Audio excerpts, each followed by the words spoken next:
자, 오늘 이제 느헤미야 9장 마지막 부분을 우리가 살펴보게 되는데요.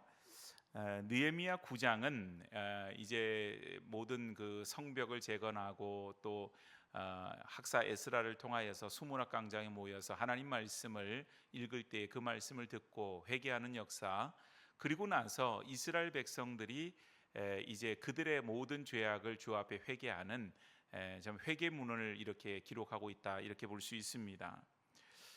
오늘 바로 이 본문을 통하여서 느헤미야 9장에서 말했던 모든 기도가 이제 종결이 되어지게 됩니다. 그런데 오늘 이제 회개의 기도문이라고 하는 것이 하나님, 이와 같은 일들이 우리 가운데 잘못되었습니다. 우리가 죄를 지었습니다. 우리가 용서해 주십시오. 이런 어떤 내용들로 끝나버리는 것이 아닌, 오늘 이 기도문의 내용을 보면 새로운 출발을 선언하는 것입니다. 이제 겉모습으로 보면은 성벽이 지어졌어요. 겉모습으로 보면은 그 안에 성전도 새로 지어졌습니다. 겉모습으로 보면 모든 것이 다 이렇게 참 완전하게 되어지는 것 같습니다. 그런데 지금 이스라엘에게 더 중요한 것은 뭐냐면, 과거에 그의 조상들로부터 해왔던 그런 죄악을 되풀이하지 않는 일입니다. 그래서 하나님 앞에서 그들이 다시 그 죄악을 되풀이하지 않고 앞을 향하여서 나아가고자 하는 그런 신앙의 결단, 거룩한 삶을 위한 그런 결단이 여기에 담겨져 있다, 이렇게 볼 수가 있는 것이죠. 그래서 오늘 우리의 삶에는 많은 죄가 있어요. 비록 그런 죄들이 드러나는 범죄들 뭐 이런 게 아니라 할지라도 우리가 하나님 앞에서 범죄하는 많은 것들이 있습니다. 그래서 우리가 날마다 고백하는 것은, 우리가 아까도 고백했지만 주 보혈 아래에 있습니다. 그 말이 무슨 말이겠어요? 결국은 주님의 보혈의 공로가 아니고서는 우리가 설 수 없습니다. 그 고백이거든요. 주님의 보혈의 은혜, 주님의 보혈의 공로, 그것만이 우리를 살립니다. 그러면 여러분, 우리의 신앙이 예수님께서 날 위해서 십자가를 지시고 피 흘려 죽으셨고 그로 말미암아 내 죄가 씻겨졌으니까 이제 나는 되었다, 그게 종결점이 될 수 있습니까? 그게 그렇게 될 수 없는 거예요. 내가 주의 보혈로 씻김을 받았고 거룩한 백성으로 내가 세움을 받았다고 한다면, 이제 내 삶이 어떻게 거룩하고 성결한 주의 백성으로 살아가야 될 것인가에 대한 결단이 있어야 된다고 하는 것입니다. 그래서 오늘 본문 말씀을 통하여서, 오늘 느헤미야의 이 회개의 기도문을 통하여서 우리가 정말 진정으로 받은 은혜를 기억한다면 새로운 언약을 향해서 나아가는 출발점, 또 믿음의 결단이 우리 가운데 어떻게 이루어져야 되겠는가라고 하는 것을 말씀을 통해서 함께 다시 나누어 보기를 원합니다.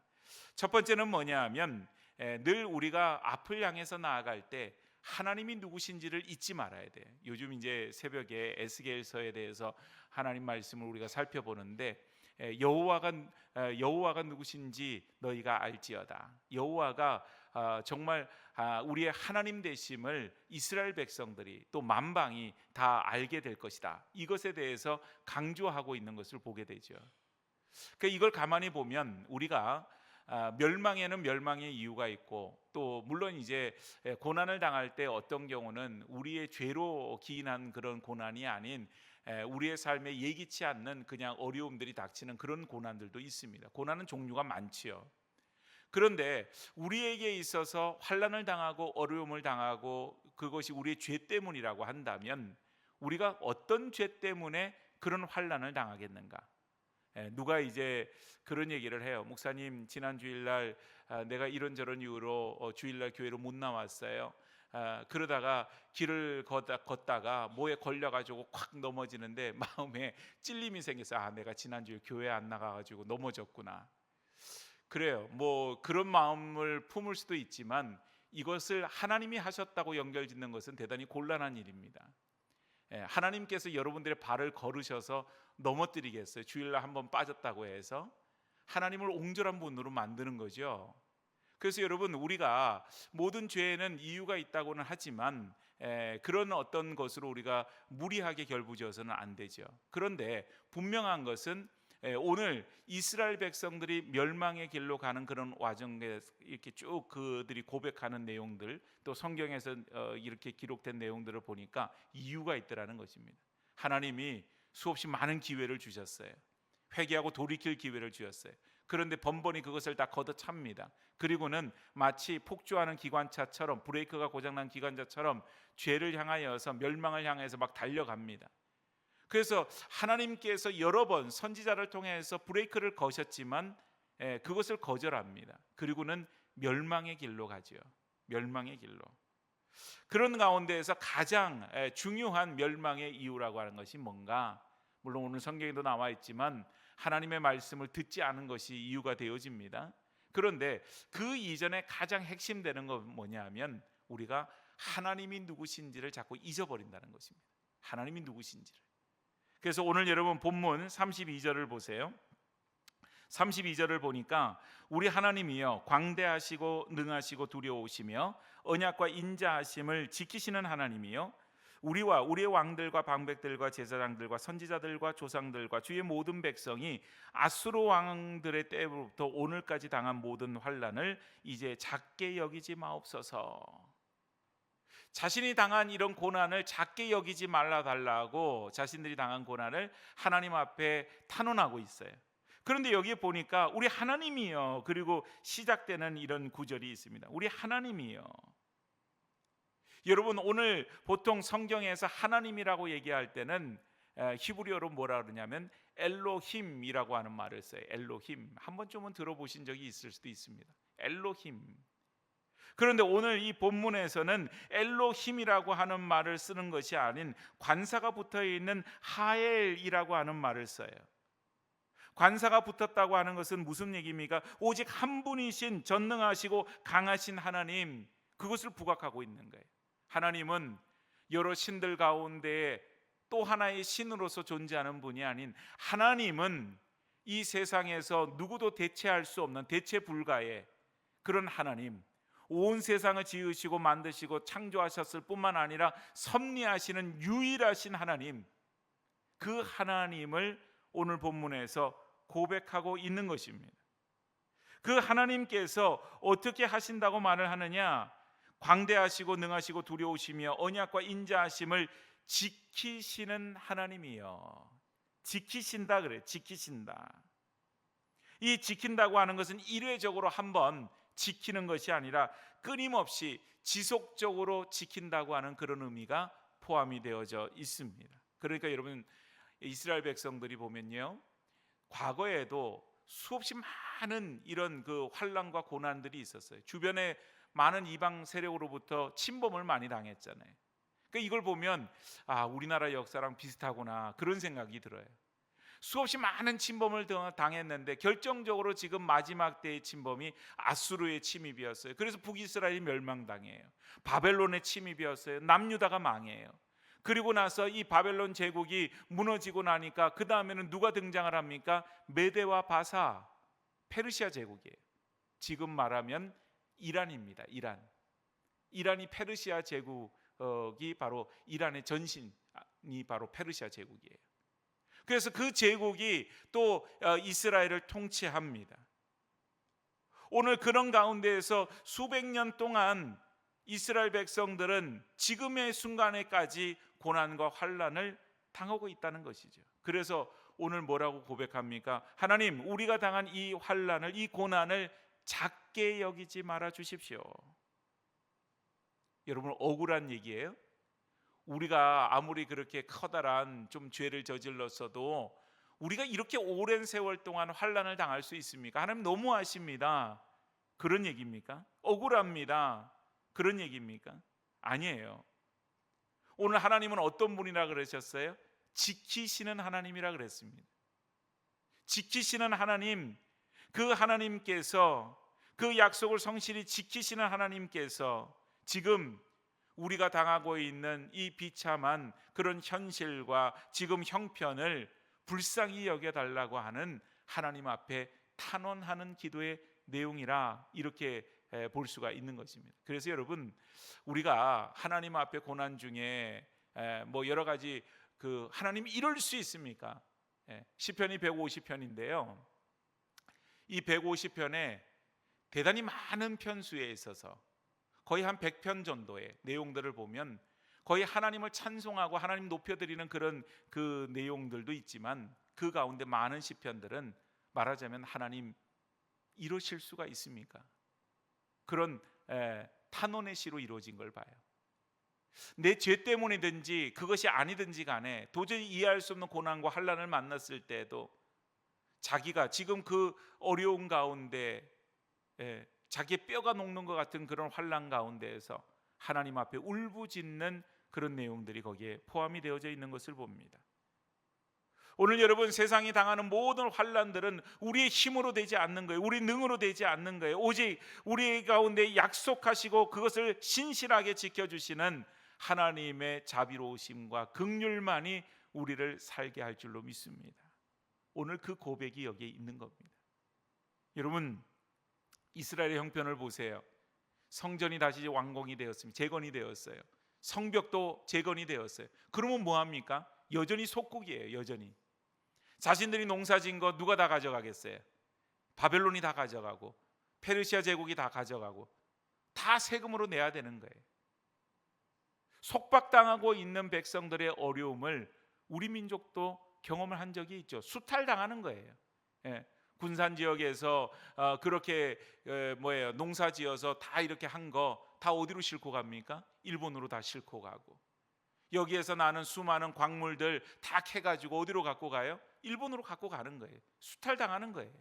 그게 속국들이 당하는 어려움이라고 하는 것입니다.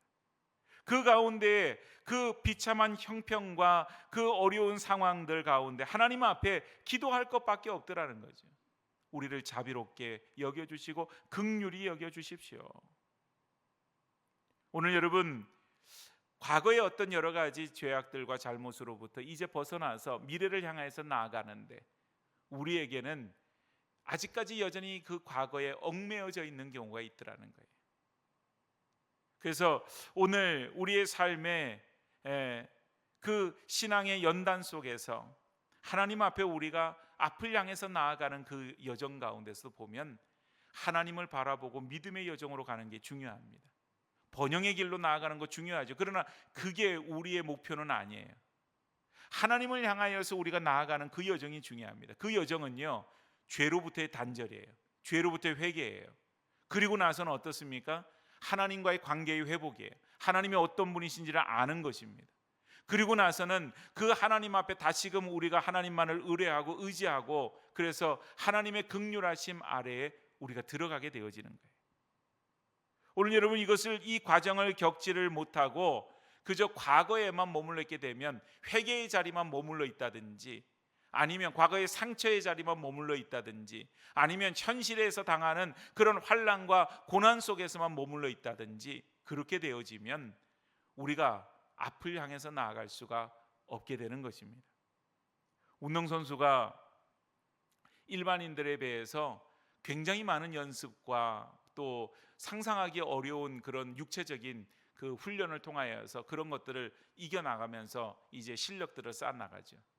근데 어떤 선수가 운동 시합을 하다가 몸에 부상을 경험하게 되었어요. 통증을 느껴요. 그런데 그 자리에서 그냥 간단한 처치만 하고 그 경기를 계속해서 해나갑니다. 심지어는 여러분, 우리나라 한 배드민턴 선수는 무릎에 인대가 이렇게 상했는데도 불구하고 거의 끊어진 그런 가운데서도 경기를 지속했다 그러잖아요. 어떻게 그렇게 할 수 있습니까? 보통 사람들 같으면 어떻게 하겠어요? 그 자리에 주저앉아서 일어나지도 못할 겁니다. 빨리 119 부르라고, 그리고는 아마 병원으로 빨리 가야 되는 그런 상황인데 경기를 지속해 나가는 거예요. 과거를 붙잡고 있는 것이 아닌 이 경기라고 하는 그 경기에서 내가 이기겠다고 하는, 그래서 승리에 대한 명확한 목표와 열정이 있기 때문에 그 통증의 시그널이 차단이 되더라는 거예요. 그러면 여러분, 경기가 끝나면 어떻게 돼요? 엄청난 그 극심한 통증에 시달리게 되죠. 그래서 선수들이 경기가 끝난 후에 보면 몸이 만신창이가 되는 거예요. 엉망이 되는 거예요. 모든 에너지를 거기다 다 쏟는 거죠. 오늘 여러분, 우리의 에너지는 어디에 쏟고 있나요? 그냥 과거에 얽매여져 있는 데에 거기에만 우리가 머물러 있습니까? 그게 아니에요. 우리가 앞을 향해서 나아갈 때 과거의 상처도 과거의 잘못도 그것이 하나의 자양분이 되어서 앞을 향해서 나아갈 수 있는 것은 우리에게 있어서 그 가운데 하나님께서 우리를 붙들고 계시고 하나님께서 우리를 긍휼히 여겨주시는 은혜가 그 가운데 있기 때문인 것입니다. 그래서 오늘 우리는 무엇보다도 하나님이 누구신지를 알고 하나님을 바라보는 믿음을 가져야 된다. 이건 100번을 강조해도 소홀함이 없어요. 왜냐하면 하나님으로부터 우리의 시선을 띄는 순간 우리의 시선은 자연스럽게 내 주변 환경으로 돌아가게 돼 있고 그저 나의 안락함 속에 매몰되기가 쉽기 때문에 그래요. 그래서 여러분, 하나님이 기뻐하시는 그 길을 향하여서 우리가 힘차게 달려갈 때 오늘 하나님 앞에서 우리의 시선이 하나님을 향해 띄지 아니하고 오직 주님만을 바라보고 그리고 주께서 우리 가운데 어떤 은혜를 베풀고 계시고 주께서 우리 가운데 어떻게 지키시고 계시고 어떻게 은혜를 베풀고 계시는지를 잊지 않고 기억할 수 있는 주의 성도들이 되어지기를 축복합니다. 자, 그러는 가운데에서 오늘 두 번째는 여기 보니까 이들이 모든 어떤 이 고난의 이유들을 바르게 다 보고 있는 것을 봐요. 먼저 33절을 보니까 그러나 우리가 당한 모든 일에 주는 공의로우시니 우리는 악을 행하였사오나 주께서는 진실하게 행하였음이니이다. 이 원문을 보니까 그러나 당신은 의롭습니다. 그 말로 시작을 해요. 하나님은 의로우십니다. 우리는 악을 행하였지만 하나님은 의로우십니다. 여러분, 사람들은 이유가 어떻게 됐든지 간에 어려움과 고난을 만나게 되면 불평을 하게 돼 있거나 탓을 돌리기가 쉽다라고 그렇게 얘기합니다. 이건 이제 약간 본능적인 그런 부분이 있는 거예요. 그래서 여러분, 우리가 어떤 참 어려운 일을 만나게 되면 누구 탓을 하기가 쉽고 누구에게 원망하기가 되게 쉬운 것이에요. 근데 오늘 여기 보니까 하나님께서 의로우신 분이십니다. 그러나 우리는 악을 행하는 그런 존재들입니다. 그러면서도 뭐라고 얘기하는가? 여기 36절과 37절 말씀입니다. 우리가 오늘날 종이 되었는데 곧 주께서 우리 조상들에게 주사 그것의 열매를 먹고 그것의 아름다운 소산을 누리게 한 땅에서 우리가 종이 되었나이다. 우리의 죄로 말미암아 주께서 우리 위에 세우신 이방 왕들이 이 땅에 많은 소산을 얻고 그들이 우리의 몸과 가축을 임의로 관할하오니 우리의 곤란이 심하오며. 여러분, 이스라엘 백성들이 살고 있는 땅은 어떤 땅이에요? 젖과 꿀이 흐르는 가나안 땅이잖아요, 그죠? 정말 젖과 꿀이 흐르는 그런 아름답고도 비옥한 토지이기 때문에 그러느냐? 아니라고 말씀드렸어요. 그 땅은 척박한 땅입니다. 물론 갈릴리 호수 주변에는 조금 비옥한 땅이 있어요. 그런데 오히려 예루살렘으로 가면 갈수록 거기에는 광야와 같은 척박함이 놓여져 있는 땅입니다. 그런데 하나님은 젖과 꿀이 흐르는 땅이라 그래요. 그 젖과 꿀은 인간의 노력과 수고로 얻어지는 것이 아닌 하나님께서 주시는 은혜로 말미암아 주어지는 그런 젖과 꿀이라고 하는 사실입니다. 젖과 꿀이 흐르는 자유의 땅이었습니다. 그런데 백성들이 하나님의 종 되기를 거부하였어요. 하나님의 백성 되기를 거부하였어요. 여러분, 하나님의 나라는요 그런 거죠. 눈에 보이는 땅이 아니에요. 통치에 관한 얘기입니다. 하나님께서 통치하시는 나라, 하나님께서 주관하여 주시는 나라, 그 나라가 하나님의 나라고 그 나라가 바로 젖과 꿀이 흐르는 가나안 땅이었어야만 합니다. 그런데 이 백성들이 하나님 백성 된 것을 거부하였어요. 그러다가 어떻게 되었습니까? 결국은 바벨론의 종이 되고 페르시아의 종이 된 겁니다. 하나님의 종이 되었으면 속박당하지 않아요.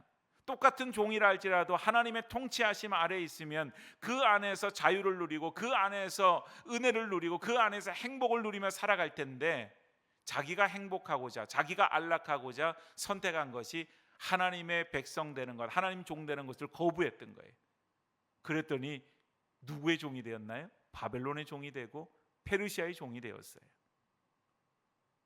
오늘 여러분, 그 일로 말미암아 세상의 종으로 전락한 그들의 삶은 피폐해졌습니다. 모든 것을 수확하여서 다 세금으로 바쳐야만 하는 그런 지금 문제가 생기게 되었어요. 그런데 그 가운데에서 탓을 하지 않습니다. 탓을 하지 않아요. 오늘 원인은 자신들한테 있다는 거죠. 그래서 뭐라고 얘기합니까? 하나님은 의로우십니다. 하나님은 언제나 공의로우셨고 언제나 진실하셨고, 문제는 우리가 하나님을 잊어버린 것에 있습니다. 그 고백이 그들 가운데 있는 것입니다. 여러분, 우리가 성숙한 신앙을 가졌다고 하는 것은 바로 그런 거예요. 미성숙한 사람들은 탓을 하기 바쁘고 불평하기 바빠요. 잘해주어도 불평이에요. 못해주어서 불평을 하는 게 아니라 잘해주어도 불평을 해요. 10가지를 잘해주어도 한 가지 조금 부족한 것으로 인해서 불평하기가 쉬운 것이 미성숙입니다. 그런데 여러분, 오늘 신앙의 성숙함으로 나아가는 사람은 어떻습니까? 불평하고 원망할 겨를이 없어요. 왜냐하면 하나님 앞에서 스스로의 부족함을 깨닫게 되기 때문에 그렇습니다. 하나님이 어떤 분이신지를 알게 되고 그 앞에서 이 모든 일들이 우리의 죄악 때문으로 생긴 것이다, 이것을 우리가 고백할 수 있기 때문에 그런 것이에요. 오늘 여러분, 세상 사람들은 저마다 자기중심적이죠. 그러다 보니까 모든 것이 다 자기중심적이라 자기 판단에서 자기 기준으로 모든 것을 판단하고 생각합니다. 그러니까 원망하고 불평할 것 투성인 겁니다. 그러나 하나님의 자녀들은 그게 아니에요. 먼저 하나님은 의로우십니다. 이 고백으로부터 시작하는 거예요. 하나님은 의로우십니다. 한번 따라하겠습니다. 하나님은 의로우십니다. 하나님은 어떤 상황 속에도 의로우신 거예요. 우리가 고난에 놓여 있든지 우리 인생이 잘 풀려서 뭐가 어떻게 잘 되었든지 상관이 없어요. 그냥 하나님은 우리의 상황과 관계없이 늘 의로우신 분이세요. 그 의로우신 하나님이 우리의 통치자가 되어주시기를 원합니다.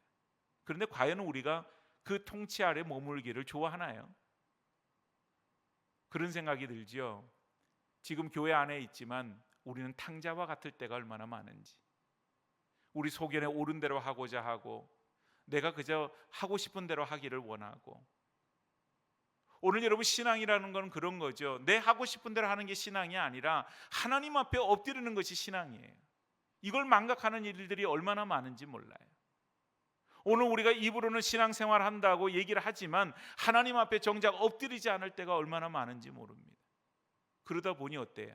내 뜻대로 내 마음대로 합니다. 세상적으로 보면요, 문제될 게 아무것도 없어요. 당연히 내 마음대로 하죠. 내 생각대로 하죠. 내 뜻대로 하죠. 그게 뭐가 문제가 되겠습니까? 그런데 신앙적인 관점에서는 그게 문제라는 거예요. 오늘 여러분, 성도들은 내 마음대로 내 뜻대로 내 생각대로가 아니라 의로우신 하나님 앞에 모든 것을 맡겨드리는 거예요. 그래서 하나님 앞에서 우리가 하나님의 뜻을 받들어서 하나님의 통치하심 아래에서 살아가게 되어집니다. 그래서 성도는 삶에서 뭐밖에 필요가 없느냐? 순종밖에 필요가 없어요. 순종하라 순종하라 얘기를 많이 하는데 그 순종은 다름이 아닌 하나님이 의로우시기 때문에, 하나님이 선하시기 때문에 내가 그 앞에 엎드리는 거예요. 그리고는 내 뜻하고 달라도 하나님의 뜻을 쫓습니다. 왜냐하면 하나님은 선하시고 하나님은 의로우시기 때문에 그분의 뜻을 쫓아서 가고자 하는 것이에요. 이게 신앙생활입니다. 오늘 여러분, 우리가 교회를 10년 다니고 20년 다니고 30년 다녀도 어떻게 보면은 종교생활이라고 하는 것 자체가 익숙함을 주죠. 수요예배에 익숙함이 있고 주일날 우리가 여러 가지 일들로 익숙해져 있고 교회 생활이라고 하는 익숙함이 우리 가운데 있는데요, 정말 그 익숙함 속에서 우리가 때로는 놓치고 있는 것이 너무 많더라는 거예요.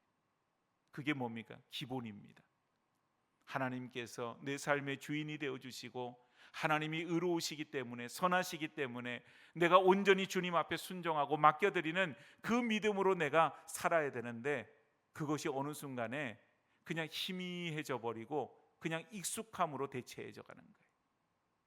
그래서 주일날 교회를 나오니까, 수요일날 이 시간에 나오고 새벽기도 나오니까 나는 하나님 앞에 내 삶을 맡기고 있다고 이렇게 착각하기가 쉬운 겁니다. 아닙니다, 여러분.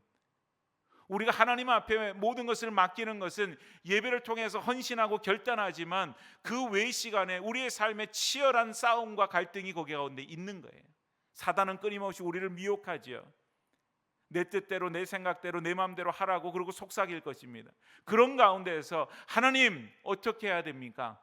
묻고 또 묻고 의로우신 하나님, 선하신 하나님께 내 삶을 내어드리고 맡겨드리고, 그리고는 내 생각과 내 뜻이 아닌 하나님의 뜻 앞에 순복하는 삶, 그것이 바로 우리가 온전한 믿음의 여정이 되어진다고 하는 사실이에요.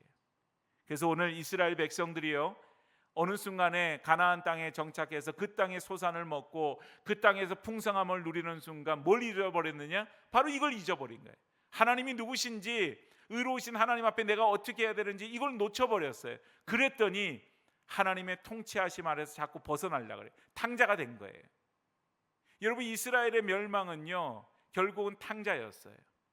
하나님을 멀리하고 그저 허랑방탕하게 자기 뜻대로 살고자 했던 그 욕심이 결국은 망하는 길로 가는 것입니다. 탕자도 마찬가지 아닙니까? 그 하나님의 아버지의 품에서 벗어났을 때 허랑방탕한 삶을 통하여서 결국 그 인생이 망하게 되죠. 그런데 소망이라고 하는 것은 뭐예요? 회복이잖아요. 다시 돌아가는 거예요. 아버지께로 돌아가는 거예요.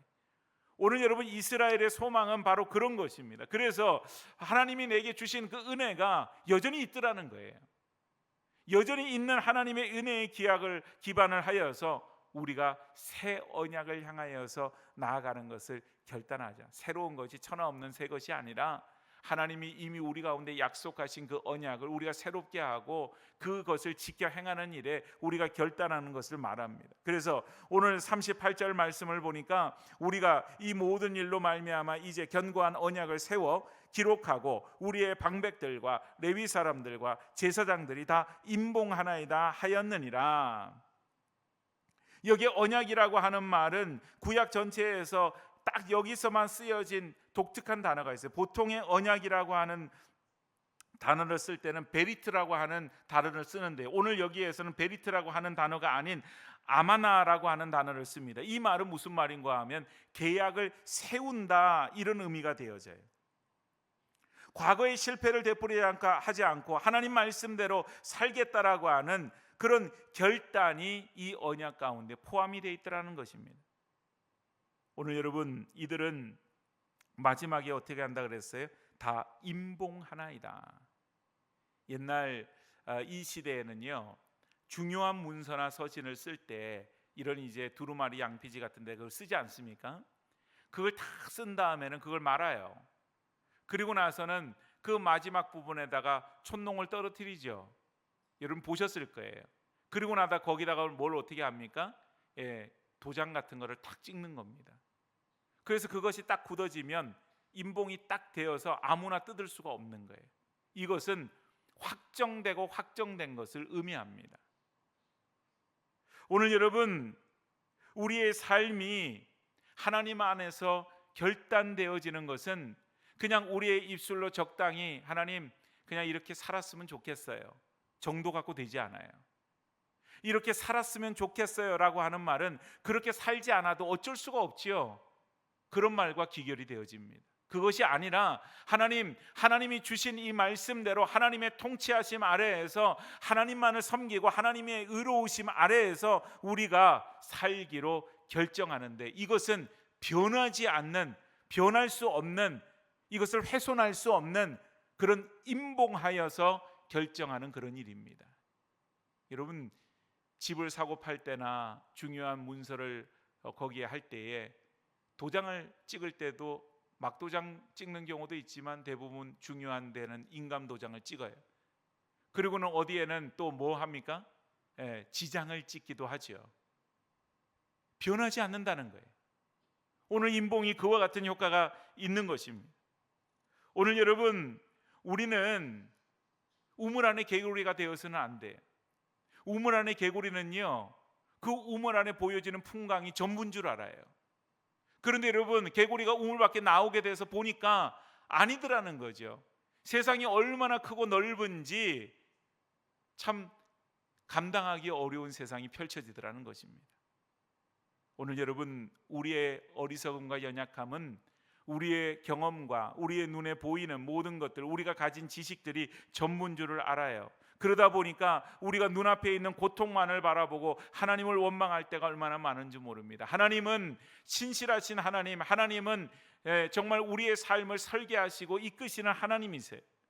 그 하나님께서 우리 가운데 은혜의 손길을 베푸실 때는 마치 야곱의 삶이 그 아버지의 품을 떠나서 외삼촌 라반의 집으로 갈 때 베델에서부터 받았던 그 은혜가 돌아오는 그 시간까지 돌아와서도 변하지 않는 것처럼 하나님의 신실하신 약속과 은혜가 우리 가운데 그와 같이 펼쳐지게 된다고 하는 것입니다. 넘어질 수 있어요. 실수할 수 있고 죄 가운데 머물 수 있습니다. 그러나 우리는 예수 그리스도로 말미암아 새로운 언약을 받은 새로운 주님의 언약의 백성들입니다. 하나님의 백성들이에요. 예수 그리스도의 피값으로 새롭게 한 하나님의 백성들이에요. 그래서 여러분, 오늘 우리가 이 세상을 살아갈 때 이 세상의 풍조를 본받지 아니하고 하나님의 선하시고 기뻐하시고 온전케 하여 주신 그 뜻이 무엇인지를 분별하는 것, 그것이 바로 우리의 영적인 인봉이 되어지는 거예요. 오늘 세상은 어디로 가고 있는지 우리가 참 예단하기 어렵습니다. 앞으로의 세상이 어떻게 만들어질는지. 근데 분명한 것은 급격한 변화 속에 있는 것 같아요. 자연 모든 이런 환경만 보더라도 옛날에 비해서 어떻습니까? 보지도 못했던 그런 일들이 막 벌어지는 거예요. 예. 막 비가 갑자기 막 이렇게 한쪽 지역에만 엄청나게 오는 그런 호우를 만난다든지, 이런 것들은 옛날에 경험하지 못했던 그런 일들이 우리 가운데 벌어지고 있지요. 과학의 발달로 인하여서 뭔가 편리함을 향해서 나아가는데 이것이 어디까지 갈는지, 정말 세상이 사람이 모든 것을 다 컨트롤할 수 있는 그런 정도가 될는지, 아니면 사람을 컨트롤하는 것이 다른 AI나 뭐 이런 로봇이나 이런 것들이 될는지, 공상과학 영화에서 보듯이 예단하기 어려운 그런 시대를 우리가 살아갑니다. 오늘 그런 가운데 느헤미야에서는 우리에게 묻습니다. 너희는 지금 누구의 종으로 살아가고 있느냐?